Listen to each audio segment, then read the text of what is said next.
بدلیس جیه مدرسانه ناوند علم و عرفانه ددومینه چند سالانه خبات وان پر هیجانه کلها بدلیسه پر کبنه دکان همو دوراوینه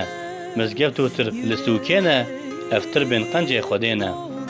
سوکا بدلیسه زندیه جیه کی زعف دیروکیه دبر همان دبوریه یه گرینگ بازرگانیه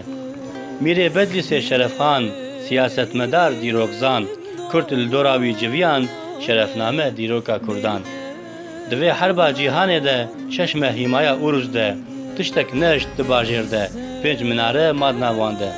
bi navê Bîdlîs li her derê marqeyekî hebû berê yê motka zere wek zêrê tutun zor e ji her karê li Bedlîsê van Sedikî kurmancî dimilî Tirkî hemû ziman bi rengekî dewlemendiye her yekî nava bajêr hemû teht e mirov di kolanên teng de hevraz û ciyên asê de gelek car dibîne te'de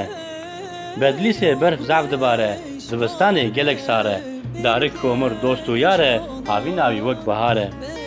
ji ber ku berf zaf dibare kaşîn ji gel re debare ew werzîş e yanê spor e betlanê de dem dibore bajarekî nû ava bû cî hildeşta rehwayê bû rehwa ciyê sêreyan bû çûnû hatin zaf çêdibû çiyayê Nemrûd li Tetwanê pênc gol hene serê çiyê geştiyar zaf tên havînê temaşe dikin dîmenê ev der çiyayê Sîpanê li hemberê gola wanê stran hatine gotinê ciyê siyabend û xecê li xelatê ev gorîstan li virin ev hezar salan ji her ol û her netewan cûre cûre kêlikê wan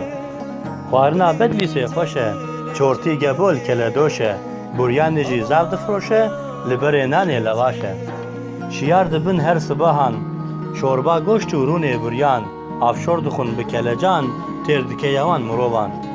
nanê kadeyê pir xweş e kebanî sibahan dipêje hûn bixwin têr û tuje dereka we pê neyêşe ku hûn bixwazin hingivê bi eşq û dil werin Bedlîsê